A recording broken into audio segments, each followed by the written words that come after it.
Bonjour à tous, Municipal 2014, Télécréole et Infopolitique.net donnent la parole à toutes les candidats et à tous les candidats. Nous sommes avec Maurice Gironcel, bonjour. Bonjour. Alors, votre étiquette politique, c'est... Je conduis la liste au nom du Parti communiste réunionnais, à Sainte-Suzanne, et vous savez également que je suis également dirigeant de ce parti. Alors, on va parler de vous, même si vous êtes maire depuis un petit moment maintenant à Sainte-Suzanne. Qui est aujourd'hui Maurice Gironcel? Maurice Gironcel, c'est avant tout le militant. Un militant syndicaliste, mais également le militant politique par la suite.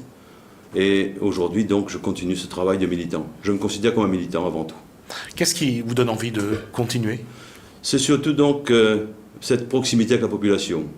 C'est également cette discussion que j'ai avec la population. Et la population donc sent que réellement il y a un vrai contact, une vraie écoute, un vrai dialogue. Et c'est ça. Et c'est le projet de Sainte-Suzanne, c'est effectivement, et mon ambition, c'est ma candidature, c'est Sainte-Suzanne. Lors d'une conférence de presse, on a parlé de votre bilan, vous avez parlé de votre bilan. Oui. Quels sont les éléments qui vous satisfont vraiment dans ce bilan? Je crois que ce qu'il faut dire, tout d'abord, c'est que mon bilan a été écouté pendant 2 ans et demi par l'équipe d'intérim. Et donc, il a fallu reprendre des projets qui avaient été cassés par cette équipe d'intérim. Et aujourd'hui, donc, j'ai relancé des projets. La ZAC Entrée de Ville qui est sortie, le centre culturel de quartier français qui est bien parti pour que notre patrimoine soit reconnu également à La Réunion et à Sainte-Suzanne en particulier. Le stade Novi qui également donc, a été réalisé. Les stations de Trois Frères qui a été également réalisé. Donc, tout ça pour dire qu'on a redynamisé, donc, en quelque sorte, le programme qu'on avait en 2008, qui avait été donc pendant un certain temps, par des chamailleries internes entre l'équipe qui m'avait remplacé pendant ces 2 ans et demi. Et aujourd'hui, donc, on a relancé la machine, comme on dit.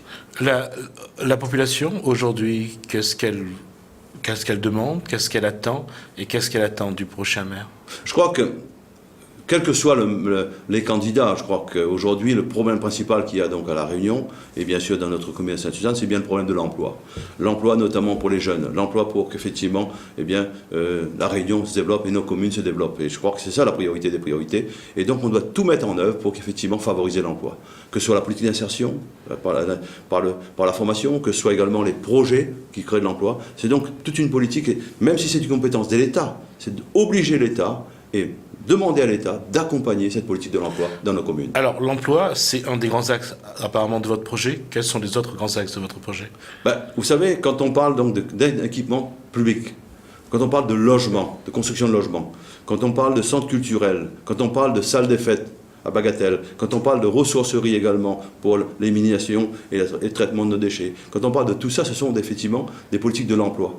Tout est lié à l'emploi. C'est-à-dire faire en sorte que notre commune se développe, qu'il y ait des équipements de proximité, des équipements sportifs, des équipements culturels, des logements, et en même temps relancer le secteur du bâtiment et travaux publics, qui est donc une richesse en matière d'emploi. Tout est lié, en quelque sorte. Alors, tout est lié, ce qui fait que la mairie est un partenaire économique.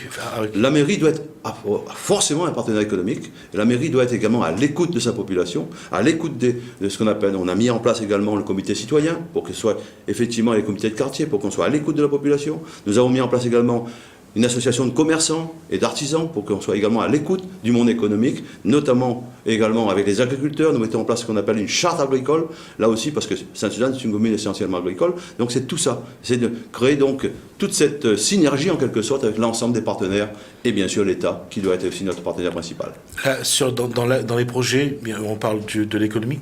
Alors en ce qui concerne le développement économique, aujourd'hui, quelles sont les autres poches ou les autres zones que vous pouvez activer pour créer de la place pour faire venir les entreprises?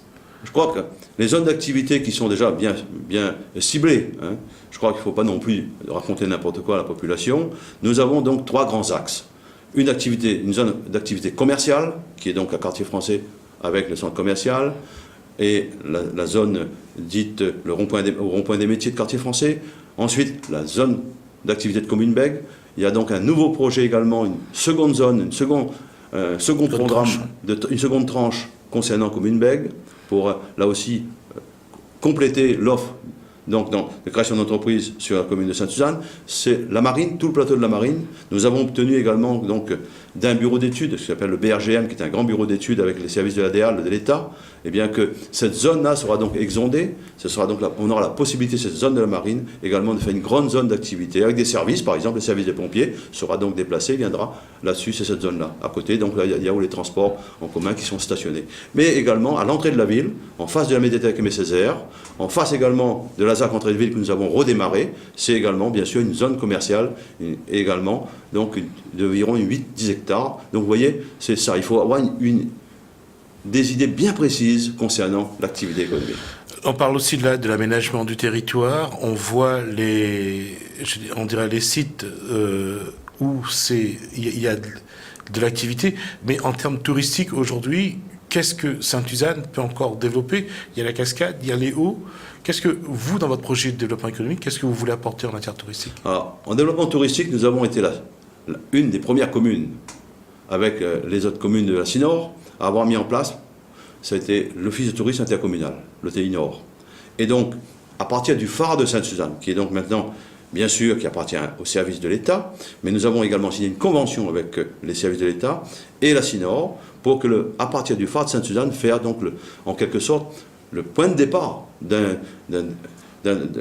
déplacement touristique au niveau de toute la commune. Et je crois que c'est donc ça l'important. C'est également, on est une commune agricole. Comment également développer le tourisme vert, comment également développer les fermes-auberges, comment développer donc les tables d'hôtes, pour qu'effectivement, ça aussi, ça attire les tourismes. Et en même temps aussi, bien sûr, nous avons aussi ce parcours touristique qui partirait donc du phare, en rejoignant également nos cascades, bassin Rond, bassin Bœuf, cascade Niagara et tout, cascade d'Hélice. Tout ça pour dire que nous avons donc des atouts extraordinaires au niveau de Sainte-Suzanne pour développer dans le domaine touristique. C'est-à-dire, en même temps de faire le tourisme, et en même temps de faire le tourisme qui colle à la réalité du terrain. Je voudrais également insister là-dessus, c'est par exemple le fait que nous avons réalisé le stade en eau vive, l'unique stade en eau vive dans l'océan Indien, le 5e au niveau de la France, qui va ramener beaucoup de monde à Sainte-Suzanne. Eh bien, vous savez que le service technique de Sainte-Suzanne, là où il est actuellement, en face du parc du jeu Lucien Langenier, il va donc être déplacé à la commune Bègue, dans la zone d'activité de commune Bègue. Et à l'emplacement de ce centre technique, c'est de réaliser également donc la restauration du monde, par exemple, c'est de réaliser également un grand hôtel. Et d'ores et déjà, nous avons discuté donc avec les propriétaires terriens qui sont dans le coin. Ils sont d'accord pour nous accompagner pour la construction d'un hôtel, pour que quand les sportifs et autres viennent à Sainte-Suzanne, ils ont également la possibilité d'héberger. Par exemple, le restaurant du Bocage. On nous a dit, oui, mais le restaurant du Bocage, eh bien le restaurant du Bocage, nous avons repris ce dossier parce que ça avait été abandonné pendant les 2 ans et demi où j'étais pas là. Nous avons repris le dossier très rapidement d'ailleurs, et aujourd'hui, il y a donc les études sont réalisées et tout. Nous voulons faire également de ce restaurant du Bocage, eh bien, un restaurant formation pour permettre également à des personnes, à des jeunes qui souhaitent également travailler dans ce métier-là, d'avoir la possibilité de se former. On a 2 minutes à peu près pour parler du social. Alors sur le social, les grandes lignes de votre projet. Mais je crois que quand tout à l'heure je disais donc à La Réunion, le problème du taux de chômage est important, et à Sainte-Suzanne, on est autour de près de 40% de taux de chômage. Et une jeunesse également qui est frappée par le chômage. Donc le social prend une importance extrêmement importante. Et c'est la raison pour laquelle notre centre communal d'action sociale, eh bien, nous allons encore le développer, mais mener également, pas uniquement une politique d'aide sociale, d'aide d'urgence, mais aussi mener une politique donc, de responsabilisation des familles, mener une politique également d'insertion par les chantiers d'insertion, par la formation également des personnes qui seront dans cette association. Le social, c'est aussi l'accompagnement de l'aide à la personne, la petite enfance, les personnes handicapées, les personnes âgées. Donc c'est tout ça. La petite enfance, il y aura des crèches. La petite enfance, c'est effectivement, donc nous avons déjà agrandi la crèche de Bagatelle, nous avons doublé la crèche de Bagatelle. Nous avons également un autre projet de crèche à Deux-Rives, parce que c'est important, et le terrain et tout maintenant est acquis, donc enfin on a pu le faire, parce que là aussi ça a été abandonné, donc la crèche sera réalisée également à Deux-Rives, et nous ambitionnons également avec d'autres privés bien sûr, d'avoir aussi des crèches, pas uniquement communales. Il nous reste quelques secondes, Maurice Gioncel, votre message pour la population de Sainte-Suzanne, c'est quoi? C'est de dire simplement à la population de Sainte-Suzanne, ayons de l'ambition pour notre commune. Faites en sorte que Sainte-Suzanne continue à bouger. Et en toute cause, notre équipe sera à vos côtés, notre équipe sera à votre écoute. Allons travailler ensemble pour Sainte-Suzanne, ville solidaire, ville durable. En tout cas, votre motivation n'a pas changé. Ma motivation est toujours, comme auparavant, au premier jour de mon militantisme, je milite, je milite, je milite.